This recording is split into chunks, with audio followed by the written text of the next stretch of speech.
What's up everybody, welcome back to another video of Flutter and Firebase Developer Bootcamp's week 4. So first of all, if you are new to this channel and you just find out this video on YouTube search or recommendation, please check out the full playlist from the link in the video description. Anyways, in the previous video, we just got completed with the user feature and we signed in to the application, updated the profile info and signed out from the application also. And today we will be finally moving to the chat feature and explore whatever features it includes. So before doing so, let's load the context from the phone in the context page. So up next, when we come here with the chat features backing completed, we will directly start binding the chat functionality with the UI. So in our application, which is currently running on the emulator Pixel 3 API 34, here when we click this chat, here we have the contacts from where we select the context to chat with them, and this page is in the home page context page. So here we are going to load the contacts, but the method we added in the user feature remote data source implementation to fetch the context from the phone has some problems.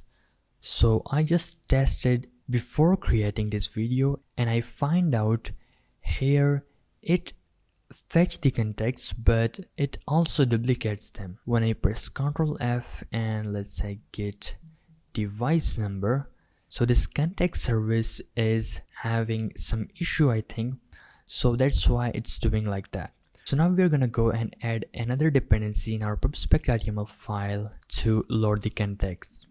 So instead of the context in here, the contact service, we are going to use the Flutter context dependency in our Flutter application to load the context from the phone. So I will just run the pubget, and once it completes, then I will go to the remote data source implementation and I have to change this code because this is going to be no more from the context service, but it will be from the Flutter contexts. So before changing the code in here, we have to modify the chat entity. There were initially our arbitrary data that we added in here, phone number, label and whatever we want, but with the Flutter context it also gives us the chat entity or the chat model data to deal with. So as we have added the dependency in our pubspec.yml file, so accordingly we are going to modify the contact entity also. So our contact entity is going to look like this. It is going to have the display name, photo, thumbnail, name and all of these fields which are given by the package. I just found out these fields in the documentation of this package in the pubdev. So I just passed it directly in here, and now we are going to change this method. So now the get device number is going to look something like this. We have the contact list first and we are checking if permission was granted. So what we are going to do is simply send the request on the get context with properties true and with photo true, so that if there is photo for the contact in our phone, so this will also fetch that. Otherwise, if we don't do this with properties and photo, so it won't load all the data from the contacts. So here next we just loop through all the contacts and we add each contact in the contact list as a contact entity and just taking its name, photo and the phone number and just simply returning the contacts list directly in here. So that's all you need to change. Just change the dependency and this little bit of code, which is far easier than the previous one. We don't have to run 2 loops to deal with, but we have just single loop to deal with the data. So after this has been done, we also have to add some permissions in the Android or iOS. If you're running this application in the iOS, so you must have the context permission in the info plist file so that you will be allowed to load the contacts from the phone. So simply go to the app source man and here in the Android manifest file. So currently we don't have any permission added in here and we have to add permission about this application tag. So for now we will just add the permissions of read and write context, read phone stat, foreground service and internet. and later if we are dealing with the audio and the camera, so we will also add these in here because this is going to be required also for Android. And for the iOS, if you have the MacBook, simply you have to go to the iOS and double tap on your touchpad and go down here and open the iOS module in the Xcode. And it will take some time and the Xcode will be open. So once the Xcode is opened, simply you have to go to the runner, and inside the info, you have to hover this info and just tap on 2 fingers on the touchpad of the MacBook, and you will be having this window open, and just go for open as source code, and this will be open as source code. And down here after this true, you have to add the NS context usage description to load the context from your iPhone. So that's how you have to do, and then close this Xcode. After all the permissions has been added, you have to stop the main.dart running and then run it again, but it will only work if you have the actual phones and having the context in here. So first of all, let's go and modify the context page, and then I will run this WhatsApp clone on the real device to show you how the contexts are loaded, and then we will go forward for writing the domain layer code for our chat feature. So let's go to the context page in here, and you have to convert this into stateful widget. In the init stat, you have to call the getDeviceNumber method from the getDeviceNumber qubit, and once this is called, you have to add the block builder above your list view, and here put the getDeviceNumber, and here we go for the qubit, and you have to check a simple condition. If the stat is getDeviceNumber loaded, so what you have to do is to simply return the list to you.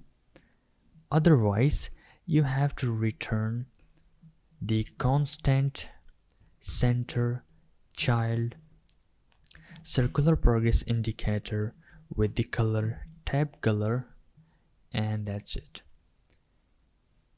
And then we have to extract the context from the stat, so we will do context equal to stat.context, and from the context we will access the length of the list view, and inside this list view we will fetch the single contact on the index, so we will do context on index, and we got the single contact as entity. So to load the contact image in here, so we are not going to use the profile widget in here, but instead we have the uint8 list, so we're going to use the image.memory, something like that. So for now we will comment this out, and later we will also use this if needed. So we are going to do image.memory, and as the contact we will pass the contact.photo. If it was null, simply we will pass the uint8 list with 0, means nothing, and the error builder, if there was an error loading the image from the memory, simply we will display the profile default png which we have in the assets here, the profile default, and then we will load. First remove the const from here because it's not going to be constant anymore, and in the string interpolation we will do context.name.first, and also the context.name.last, first name and last name of our contact, and in the subtitle there will be the status of him. Let's set the default status for now, and that's it. Now if you run the application, so since we put the request permission in here, so this is going to take the permission from the device to access the context from here. So we have to run the application on real device in order to test this loading the context from the phone, because this is not going to work on the emulator since we don't have any context in an emulator, right? So I'm gonna connect my real device in here, and then we will test it with that. So the screen recording you're seeing is my real device, and now I will go to navigate to the context page. So when I did, it is saying the batch stat get device number use case is not registered. Oh my god, I think we forgot that. Anyways, let's do it now. In the user injection container, what we have to do is we already have the use case register, so simply we have to copy that and paste it again, and simply do get device number use case, and that's it. Now how to start the application again, and let's try again. And it's saying allow WhatsApp clone app to access your contacts. Okay, allow it, and it's loading, and here we go. The contacts are loaded from my phone. So simply you have to follow all of the steps that I followed, and here you go, your contacts will be loaded from your phone. But we are not going to deal with the contacts in here, but we are going to deal with the Firebase users, and these users will be considered as our contacts in our WhatsApp clone that we're building with Firebase and Flutter. So that's how you can load the contacts in here, and the next step we will be doing in here to load the users from the Firebase that are created up until now. So anyways, for now let's just keep it like that, and I'm stopping it from my real device and coming back to the emulator device. So now it's time to go and write the domain layer code and a little bit of data layer code of the chat feature, where we're already done with the user feature, and using the get device number method was remaining, and we have done it right now. So we will go to the chat feature, and here currently we have simply the presentation, but now we are going to create the domain 2 and also the data here. Inside the domain we are gonna have the use cases, the repository, and also the entities. And in the data we are gonna have the remote, we are gonna have where there will be remote data source and remote data source implementation, same as we had in the user feature, and the models, and lastly the repository directory where will be the repository implementation. So we will start from the entities here, the chat entity. So in the chat we are going to have two types of entity. One, the chat entity for having the chat conversations of the users on the chat page here, this chat page, which is kind of similar as the contacts page, but here we'll load all the chats that I have chat with. So the chat entity will be basically the data of a single conversation in our chat page that we have chat with, and we're also going to have one more entity that will be of message entity. The message entity is clear from its name, like when we send a message, so what kind of data a single message is going to hold. So this is basically what the message entity means and the chat entity means. So now the chat entity will be very much simple as we had the user entity. In the domain layer, entities and the user entity, some fields, and will be passing in the constructor, and also the list of objects props for the value equality. So that's all will be also in the chat in the message entity, but only the fields will be different accordingly for chat and message. So in order to save our time, I just directly paste the chat entity in order to not write it from scratch. So I'm just going to explain the fields in here, and we are good to go with this. So we're going to have the sender UID and the recipient UID. Since two users will be chatting, which is the current user, which will be sender, and the user which will be receiving the message will be the recipient user. So we're also going to store the information of two users in the chat entity and the message entity. So we're going to have the sender UID, recipient UID, and their names, and also their profiles, and the recent text message that will be shown below the username written, as you can see on the screen. So this is basically the recent text message will be displayed in here, and also the created at the time, like when I last chatted with that specific user. And the total unread messages feature is not included yet, but yes, you can also implement this by your own. Like when you send message to someone in real production applications, you can trigger some background function to increment in this total unread messages and simply show the number of it below the time, like in the WhatsApp. So this can be your total unread messages. So simply will be updated to 0 and will be incremented when you receive message from that specific conversation. So these are the fields in the chat entity, and this is simple this constructor, and this is the list of objects props for the value equality. And then the message entity will be pretty much simple as we had the chat entity. So that's all we're going to have in the message entity: the SAM, sender UID, recipient UID, and the sender name and the recipient name. Then we are also going to have the message type. This is the very important field in this message entity because we are going to have different type of messages, not just text, like sending GIF message, sending the video message, audio message, and also sending an image like that. So all that will be distinguished with this single type message type. And in case of text message, the message will be a simple text that we send, and in case of other types, for example, we send an image. So this message type will be simple image constant, and the message will be the message URL, and we will load it in our single chat page here in the presentation layer single chat page. So you will get to know about this, how the images will be sent, how audio will be sent, and how all of these messages will be sent when it comes to binding the logic with the UI. So that's all what this do field means. And again, this created at means when the specific message was sent, and this is seen is for showing that if the specific message is seen or not. So we are also going to implement this functionality when we go for writing the remote data source implementation for the chat. So it will also become clear to you how we are going to deal with this is seen field of the message. And then we have these three fields for the reply.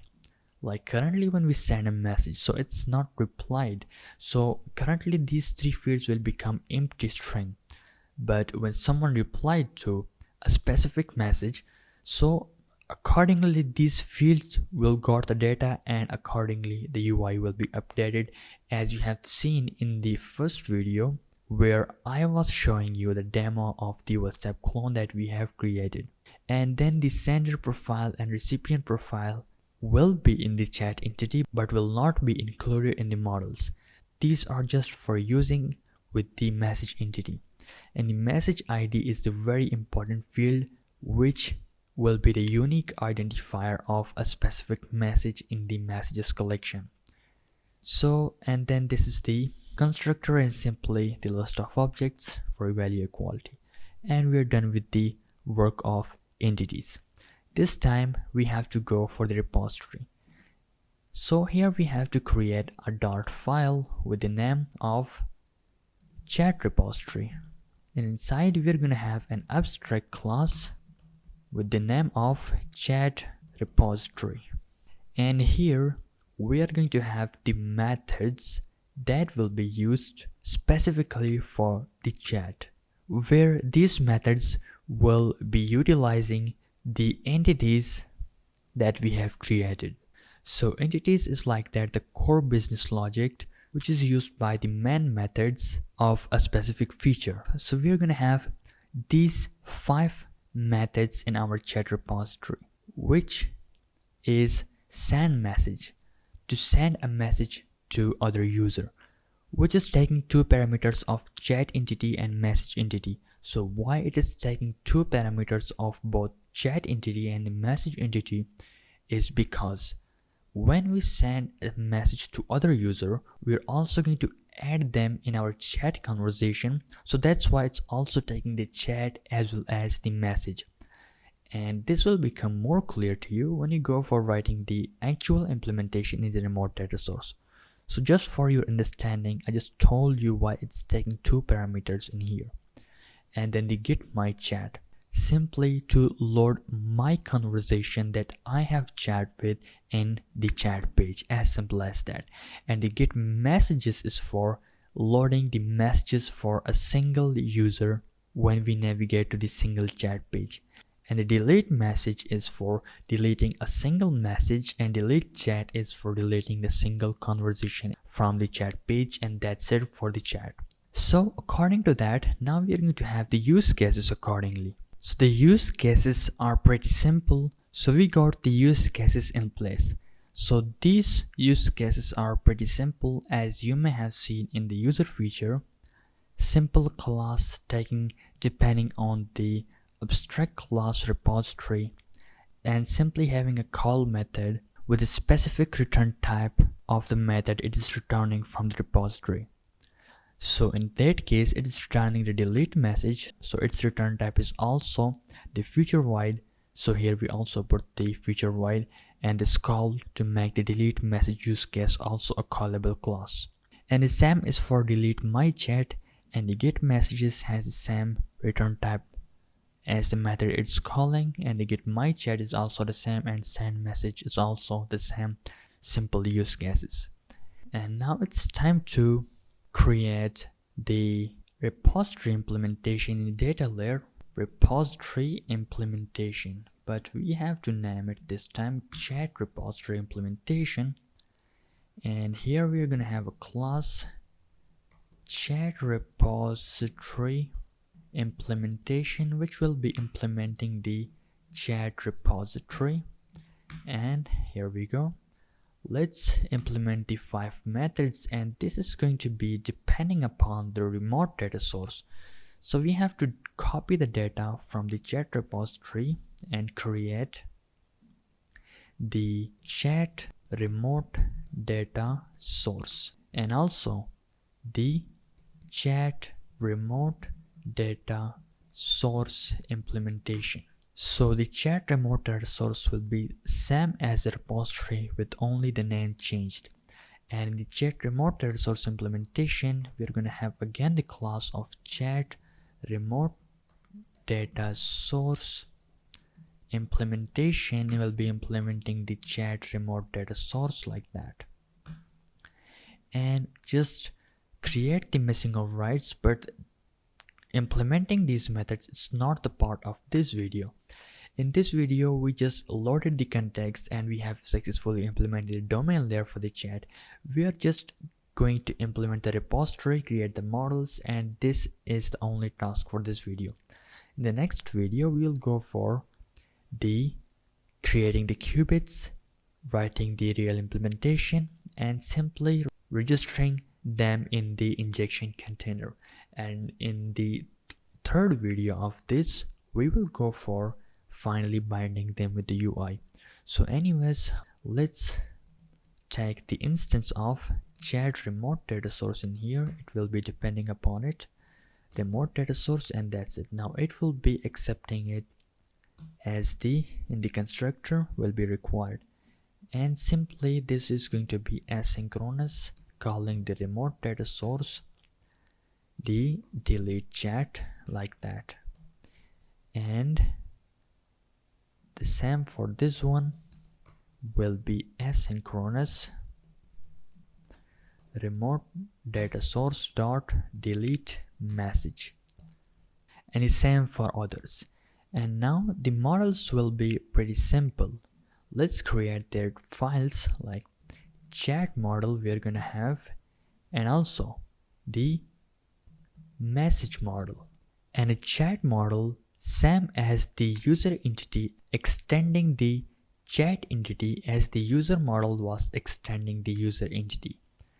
So the chat entity becomes the superclass of the chat model, and in the chat model we have the same fields passing in the constructor, passing them in the super, and we have 2 methods for the conversion: from snapshot to convert the data from snapshot to the dot objects, so that the upcoming data from the cloud file store can be displayed in our application. And while storing them in the cloud file store, so we have to convert them into some raw data like JSON format, map string dynamic, So to document is also the method to store the data in here, and you can name it also to JSON like that. So that's all for the chat model. Same data as the chat entity, but some conversion methods in here. And we do not put these methods in the entity. That is because the domain layer is the independent layer and it's not dealing with some third-party operations like it's doing the conversion of data. And the message model is doing the same job. It is only not having the profile URLs of the sender and the recipient, and all of the other data is present in the chat model. So I'm extending the chat entity and a chat model like that, the constructor, and in the super we are passing the data in here. The same from snapshot method to convert the data from snapshot to dot objects, and to document to convert the data from dot objects to some raw data to store them in the Cloud Firestore database like that. So that was all of the tasks of today with the chat feature. As I explained, in next video we will be doing the remote source implementation, writing qubits and registering the singletons and the factories of the class that we have written up until now. So after that, in the next video we will be going for the chat feature, binding all the methods with the UI to see all the code in action. So that's it for this video. If you have any questions related to this video, just drop all of them down in the comment section or directly DM me on Instagram or LinkedIn. That's it. See you in the next one.